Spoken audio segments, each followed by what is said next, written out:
순수하냐 순수하지 않느냐. 순수한 물질을 뭐라 불렀어? 순물질이라고 불렀고 순수하지 않은 놈을 혼합물이라고 불렀어. 그리고 순수한 물질은 다시 또 두 개로 나눠졌죠. 원소가 한 가지 있느냐 두 가지 이상이 섞여 있느냐. 원소가 하나만 있는 것을 뭐라 불렀지? 원소 물질이라고 불렀고 두 가지 이상의 물질이 섞였어. 그리고 전혀 새로운 놈이 되는 걸 화합물이라고 불렀어요. 화합물.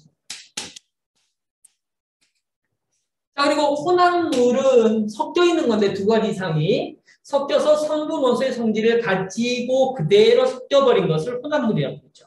그래서 혼합물은 골고루 섞여 있는 것을 균일 혼합물이라고 불렀고 골고루 섞여 있지 않은 것을 불균일 혼합물 이렇게 불렀죠.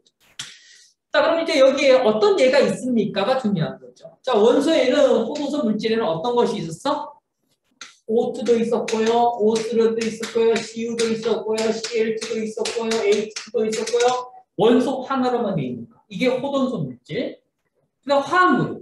두 개 이상의 원소가 섞여 있죠. 그래서 NaCl, H2O 이런 것들. NaCl은 염화나트륨이에요. 소금이죠. 근데 소금은 나트륨이라고 하는 금속, 염소라고 하는 독가스 두 개가 모여 있는 거예요.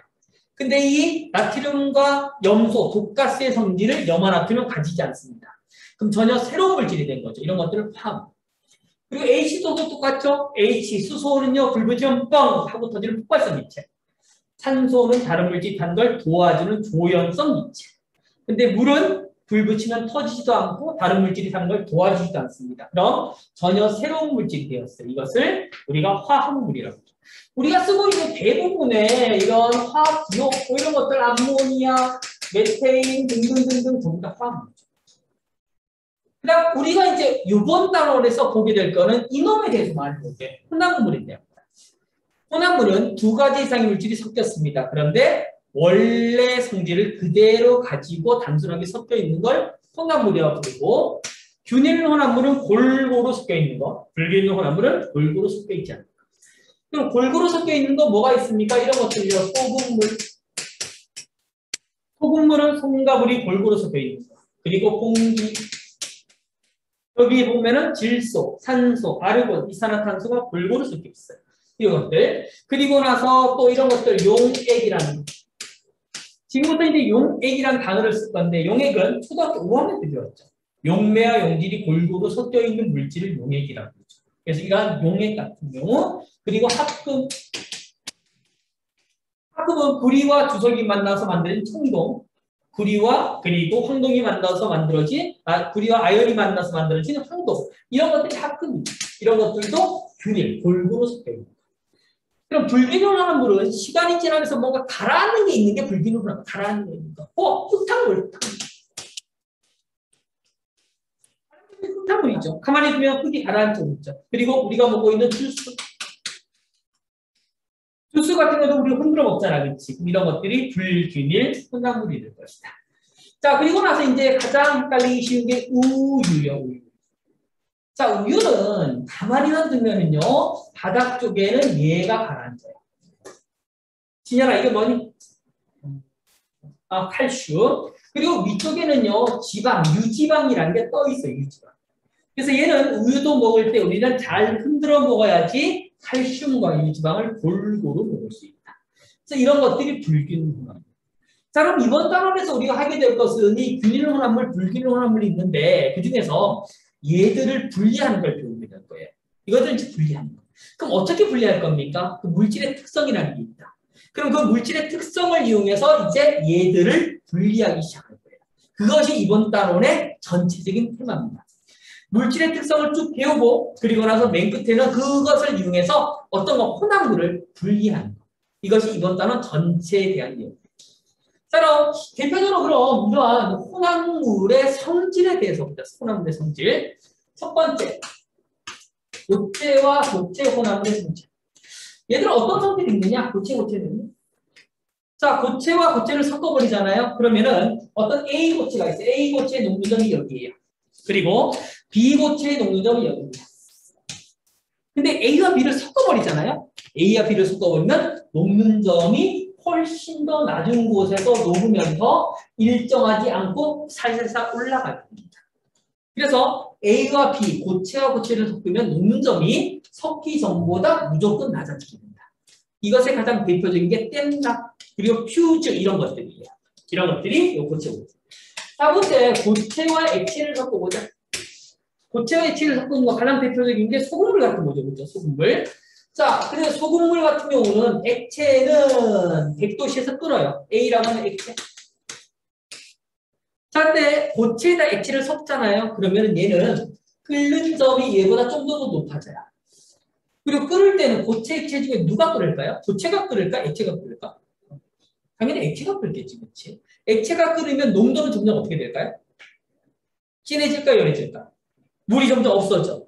소금물에서 물이 없어지면 소금물의 농도는 진해지겠죠. 그래서 끓는 점은 계속해서 올라가요.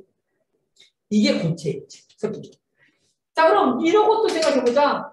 자, 겨울철이 됐습니다. 겨울철이 되면은 바닥에 얼음이 얼어있어요. 근데 여기를 우리가 미끄러지지 않기 위해서 이 얼음을 녹이는 방법이죠. 겨울이면 영하의 날씨다. 얼음은 원래 예리나 몇 도씨에서 녹아야 돼? 0도씨에서 녹아야 돼요. 근데 겨울은 영하의 날씨, 영하 10도, 영하 20도예요. 근데 녹여야 돼요. 그래서 우리가 도로에 보면은 뭐가 있죠? 염화칼슘이라는 거. 근데 염화칼슘을 도로에다 얼음에 탁 뿌려놓게 되면 어떻게 돼요? 얘가 녹아버려요. 왜 녹을까를 생각해보자. 야, 염화칼슘을 뿌렸어. 그러면 그 얼음의 농도는 어떻게 될까요? 농도는 진해져, 연해져? 진해지겠지, 그죠? 그럼 농도가 진하면 영하의 날씨에도 뭐 한다? 녹는다. 그럼 녹는 점이 더 뭐해졌다? 낮아진다. 이걸 다른 표현으로 얘기하게 되면 한 겨울이 되었습니다. 농도가 진한 바닷물은 얼어요, 안 얼어요? 남해안, 동해안 놀러 가게 되면 겨울철에 얼어있니, 안 얼어있니? 안 얼어있어요. 근데 강물이나 계곡물은 얼어있어요. 그럼 왜 강물은 얼고 그다음 바닷물은 얼지 않아요? 강물은 농도가 뭐하고? 연하고 그리고 바닷물은 농도가 진하게 되겠죠. 그래서 여기 있는 이놈의 녹는 점은 이렇게 되고 어는 점은 물에 어는 점, 액체에 어는 점은 여기 일정하게 되는데 자, 고체와 액체를 섞어버리게 되면 이렇게 훨씬 더 어는 점이 낮아지겠죠. 그렇기 때문에 훨씬 더 낮아지기 때문에 0도씨보다 훨씬 더 낮아야지 얼기 시작합니다. 그래서 한겨울에는 바닷물은 언다, 얼지 않는다. 얼지 않는다. 어는 점이 더 낮아집니다. 자, 그리고 세 번째는 액체. 자, 액체를 섞어보자. 자, 물과 에탄올을 섞어보자. 그러면 이걸 에탄올 수용이라고 부를 거예요. 에탄올과 물을 섞어놓은 거.